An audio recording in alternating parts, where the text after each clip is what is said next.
In honor of Valentine's Day, I am sharing learnings from this book called 21 Truths About Love by Matthew Dix. Love is so much more than the romantic. It is life. It's in the way that we interact with all people, the world, and ourselves. This book is an honest reflection of all sorts of love. The harsh truths about life, the lessons we need to learn and unlearn, and of course, what love makes us capable of doing. So let's get into it. Hey folks, I'm Vin. I use they, them, theirs pronouns. I am a 31-year-old and the Venn diagram is dedicated to the intersection of my life experiences. I'm a former nonprofit fundraiser of 7 years that's taken up YouTube on my free time because honestly, I've read way too many books and need an avenue to share this knowledge. I talk about self-development through the lens of emotional intelligence and ambition. Before we get started, would you be willing to hit that subscribe button? Super helpful to the channel, and who knows, maybe I'll get monetized in 2025 because of you. Okay, so I wanted to have a little bit of fun with this video. So I made the categories they're just a little different. So this first category of things that I love from this book, some harsh truths about life. It's possible to fall in love with a tiny collection of cells that you've never seen before at the instant you know the cells exist. I haven't felt this yet, but I imagine it's what parents and even like the people around the parents, that like what they feel as they go through like their early journey of a child coming into their life. Absence and neglect is like an index fund. It compounds over time until it is enormous and impossible to overcome. This one hit me really hard. It speaks to the silence between you and when you reach out to old friends, interact with their posts, and the distance that grows farther and farther the less you maintain the relationship. Also, if you want to know how to maintain your friendships better, I have a video on that you can check out. Actually, I have a whole series on it. I'm a conflict-averse people pleaser.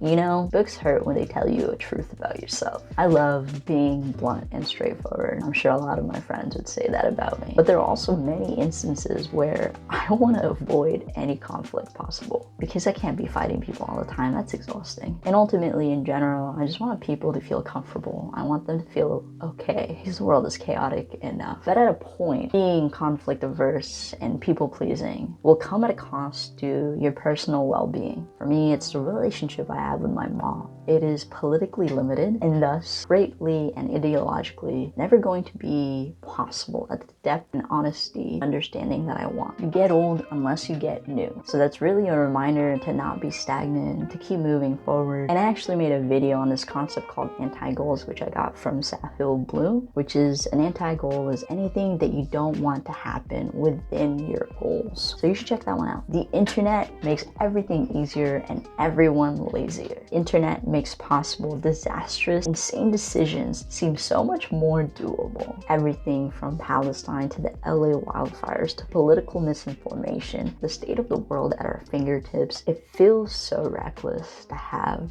and also overwhelming. Thoughts you've probably had that make this book relatable as well. So I'll just read these out to you. If the childhood version of yourself hates the adult version of you, you suck at life. Sometimes he has lists in this book, and this is one of them. Can't accept my mortality. These are lists that I loved and hated because of how true they felt. Making a bookstore, what you thought it was. Recommending and reading books, but actually it's spreadsheets and vain reasons to get books. Gifts mom wants. Attention, validation, or grandchildren. 1000% accurate. Things that should only be done in TVs because in real life there are no commercial breaks. Just awkwardness, feelings of inadequacy, and grudging apologies. Storming off, brooding, slamming doors in anger, throwing anything in anger. And like everything else in this book is so true. You can storm off, but you eventually need to come back to the room and you need to address what happened. Whether that's a physical going back into the room or learning to do that within yourself years down the line. In arguments with my partner, right here. No, that's my uncle. I have left the room abruptly, but instantly I knew the conversation had to continue and I had to walk back in. If you can, find your way back before you leave the room or that person entirely. Gather yourself. Think as if you were watching the situation, not in the situation, and act accordingly. Why are you always writing shit down? Putting things in lists puts them out of my head and lets me sleep. Writing lists is the same kind of thing as focusing on a virtual week and keeping notes on progress, and that it might be obsessive and possibly crazy. This made me feel really seen because I have a notebook and I make a lot of lists, and it's so that I can put my thoughts somewhere and I don't just hold them here where I might forget them. It's also helped my memory a lot, which is really cool. Things we all absolutely want but somehow can never get. A vacation from a vacation. Elimination of all dress codes. The vacation from a vacation, I think, is one I'm trying to learn now. It's like where I don't have to do all of the things just because I'm visiting a place. Can't we just vacation by doing nothing? Things I learned from birthing class. A woman's sense of self-worth seems oddly and inexorably connected to her use of pain medication during the birth of her child. I mean, I get it. And then these are just some awesome quotes about life. Winnie the Pooh wore a crop top and no panties, ate his favorite food, and loved himself. So that means you can too. It's so real. If you do something kind of amazing but never tell anyone, is that enough? My ego tells me I can't, which is why I make YouTube videos so that I can feel better about myself. The massive stores of memory are lost forever when a person dies. Brief in a nutshell. A person is more than a person. A person is a promise of everything a person could be. I would also add that a person is ultimately what they can do with those promises, hopes, and dreams. Diary of a CEO, I made a whole series on this book, like diving into all the things that you should do to challenge yourself and try to improve your life on, because you're worthy of dreams and you're worthy of pursuing those dreams. This is the one quote that I hated from this book because I felt personally attacked. The worst people in the world, people who back their cars into their parking spots. That's just rude.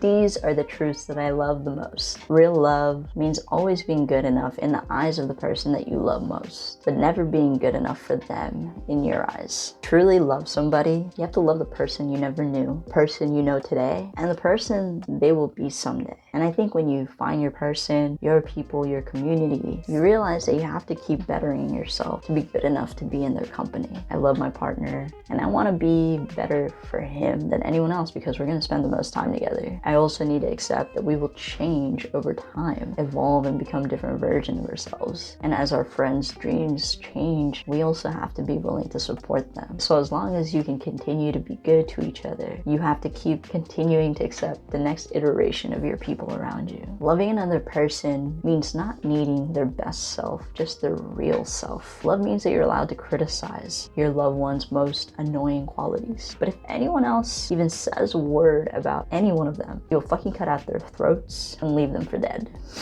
I struggle a lot with this concept with my partner in 2024. He's had a lot of physical ailments, and I have made less space for myself in the relationship because of it, because I didn't want to minimize his pain. He never treated me worse because of what he was going through. He was always willing to acknowledge his shortcomings, and I've always been grateful for that. And he's accepted all versions of me too, on shitty days and on days where I'm triggered by my past, and that is love. This one's pretty personal. I need to forgive my father. Someday, somehow. Someday, somehow is not a plan. I am learning that I still need to do this for my own. In my own way, in my own time, I will find the capacity to execute it. Never let someone eat alone in the cafeteria. I love this for its simplicity. We have a responsibility in life to look out for strangers, our neighbors, our friends, and our whoever is in our life. We should take more time to do that. Okay, I haven't done one of these review videos since like the early iterations of this channel, so I want to know what y'all think of me going through like fiction books and explaining what I liked or what I didn't like. And it's from my favorite storyteller, Matthew Dix. I have 2 other videos that are deep dives into self-development books that he's written, and I also just want to shout out like this video, which is amazing performances, that one of the first things that I found of his content. If this is something you enjoy, let me know, and maybe I'll incorporate more